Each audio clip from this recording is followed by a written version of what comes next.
Hi everyone, Kelly Bear here. Welcome to my channel. It is the afternoon of Saturday the 30th of November and it is crunch time. It is time to pick a deck for the Tarot Advent project that starts tomorrow, Sunday the 1st of December. So yesterday I shared 4 deck options that I was sort of trying to decide between to work with for the 25 days of the Advent, and asked for your input. And I just wanted to share some of the things that people were saying.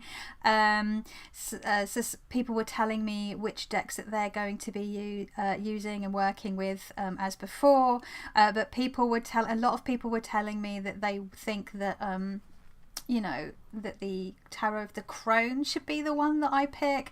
One person said, I think Tarot of the Crone, that's what I would go with, as I also have the deck and it confuses me too. I think if you went with Tarot of the Vampires, it would end up annoying you. That was Sandra over at Spirit of Avalon. I think Sandra knows me well. Yeah, I do. I think that it's that it would annoy me probably. And another person said that they think that I would find the vampires frustrating as well, and that I should go with the Tarot of the Crone or Bohemian Gothic, which were the two that I was most drawn to if you saw the video that I put up yesterday. I have other people saying they weren't sure if they will be able to commit to 25 days of daily reads, and they're going to think about how they're going to participate. Obviously you don't have to do 25 tarot readings, it can be all sorts of things. I've seen one person saying that they're going to do a line of a poem for each reading, and then at the end of the whole project they will have a poem that goes together. And it's funny that they said that, because one of the ideas I had after I'd finished filming yesterday's video was to do a line of like a story and then have the story all at the end, a bit like that game where you would play with a group of people. You'd take a plain piece of paper and then you would write a line of a story and fold it down, and then they pass it along and the next person writes the next line and you fold it down until you fill up the sheet of paper, and then you read out the story. It's always a fun game. I used to play when I was a kid, and actually played it at one of my work Christmas do's one year, I remember, many moons ago. So yeah, quite a few people, yeah, Tarot of the Crone, Tarot of the Crone. Here's the thing, right? I'm nixing Thoth because I think that it's too much like study, and study and research is a hobby. Research is a hobby, as Sylvie over at Tarot Magpie always says. That's very true, and it is a hobby of mine. But I think we're trying to keep it light because it's like the winter holiday season, the festive season, so we're nixing that. I genuinely do think this is going to get on my tits, so we are nixing that. I'll probably still keep dipping in and out of the book and see how I feel about that. So we are down to the two that I was most drawn to. I'm trying to find one of the really cute comments that someone said. Oh, here we go. Someone else said, I just thought this was lovely, and it did sort of influence my decision. Love the idea, but two deep reflection deck choices for me. I wanted daily chocolate, so thinking of the Kawaii Tarot or something like that. So that's what they're going with, and I'm like, yes. I'm forgetting that this is a Tarot Advent. It's meant to be fun, and I do enjoy studying, but I'm really bad at challenges, and I'm calling this a project rather than a challenge.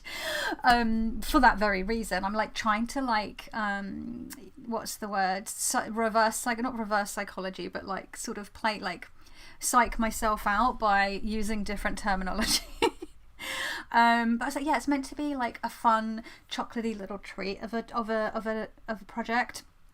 And so although I am very drawn to the Tarot of the Crone, I'm concerned that it might feel sometimes a bit too much like hard work, and it is quite a dark deck in the sense of like it's quite heavy. Some of it seems very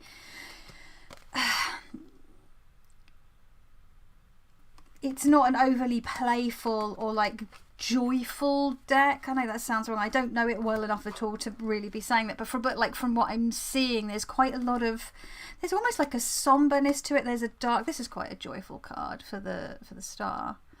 They look very calm and peaceful, with a serene smile. I do like the devil in eating their own arms off. But yeah, it's very, I don't know. It's very, I don't know. Great insights. So I'm a bit worried that I will end up just, I don't think it will be a bummer of a deck. I just think maybe some of the more playful things that I might, because I don't know if I'm going to do like a 3-card reading every day, because again, I know what I'm like. I get bored very, very easily. Hello, neurodivergence. So I'm probably going to change it up depending on how I feel each day, how much, you know, I live with chronic illness, well, I live with chronic illnesses, I live with chronic pain and chronic fatigue, so my energy levels and the amount of like headspace and focus I'm going to have each day is going to vary. So I will be probably switching it up. One day it might be a tarot reading, a 3-card reading. One day I might just come up with a song and add it to a playlist. Another day I might just do a haiku. I don't know. We're going to just have fun with it. So for that reason, I think I'm landing, as I'm talking, I'm landing on the Bohemian Gothic. I am surprised. When I first picked these 4 decks, I thought this was the one I was least likely to pick because I know it.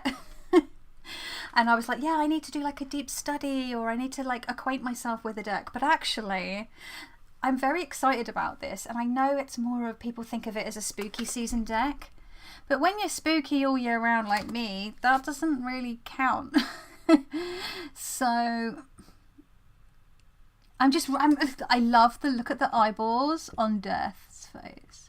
Look at those eyes. Really staring at these poor souls at the bottom there. I love the wolf, the wolfie, little wolfie. Oh, come on, camera. Looks like the wolf has just had a nice tasty little bit of dinner there. So yeah, I'm when I think about the 4 decks, this is the one now that, yeah, like yesterday in the video that I filmed, this was the one that I was getting the most excited about. So I think it's gonna have to be this one. Yeah, and it was the one that I, at the very beginning when I picked, like I said at the fore, I thought it was going to be the one that I was least likely to pick, but I'll chuck it in there because I was excited about having the book. So yes, I think I will be going with this. What do you think? Also, I think what happens with me is when people tell me something, sometimes my demand avoidance kicks in. I'm like, well, fine, Terror of the Crone, but like everyone's telling me that's the one I should use, so now I don't want to. Because mentally, that's just how my brain works, and maybe there's a bit of that going in, which is just what I keep saying, why am I like this? I know why I'm like this, but it's really irritating and I annoy myself with it, but you know. So we're going with the one that sparked the most joy when I was talking about it in yesterday's upload. So yeah. The good old Bohemian Gothic. Has anyone else picked this deck for their tarot advent? Carry on sharing with me the decks that you're picking. Liz over at West Star Healing did a video talking about this little project and her options, her 2 options that she's got for tomorrow onwards, and I saw someone else had shared that they've created a sort of dedicated journal that they've already put together for starting off tomorrow. It's just like, it's so, oh, you guys, you're all just so sweet, and I'm so excited for this. So I might try and do like a post maybe on my YouTube community feed for the folks that are just doing it, like watching it or doing it over here, and I'll try and do a post over on Instagram. I'm sharing both to like my personal /tarot Instagram and my business /art Instagram, because there's tarot stuff on both of them, because obviously I make tarot and oracle, I make deck pouches mostly for my business, so it's sort of relevant for that as well. So I'm sharing it over on there. I'll share to both. I'll share a list of potential ideas, not necessarily for each day. I don't want to prescribe something for you to do with your deck each day, but rather just things that you could try if you're sort of a bit stumped. I'll try and do that. And there are those folks that are like following on both platforms, which is really cool. So we're getting up to almost 10 minutes, so I'm going to leave it there. Tomorrow is the first day. I'm super pumped. I might even open my chocolate calendar alongside the tarot thing. I think I might be going for a walk with a friend and my neighbour, who is also a friend, tomorrow morning, so I might have to do it after lunch. I'm just going to be so excited, but I will be posting. And yeah, that's everything. Keep commenting down below all your ideas and how you're going to get involved and decks you're going to use. Do you have your own journal? I'm just going to do it in my regular tarot journal, I think, just because I love my tarot journal, and I've just really been enjoying just putting everything in there this year. Lenormand, Oracle, Tarot. Like, I should just call it my cartomancy journal, really. But yeah, I hope that wherever you are watching this, that you are safe and well. And yeah, let's get this train all ready. Make sure all the passengers are aboard before it sets off tomorrow morning. Choo choo. Take care. Ciao.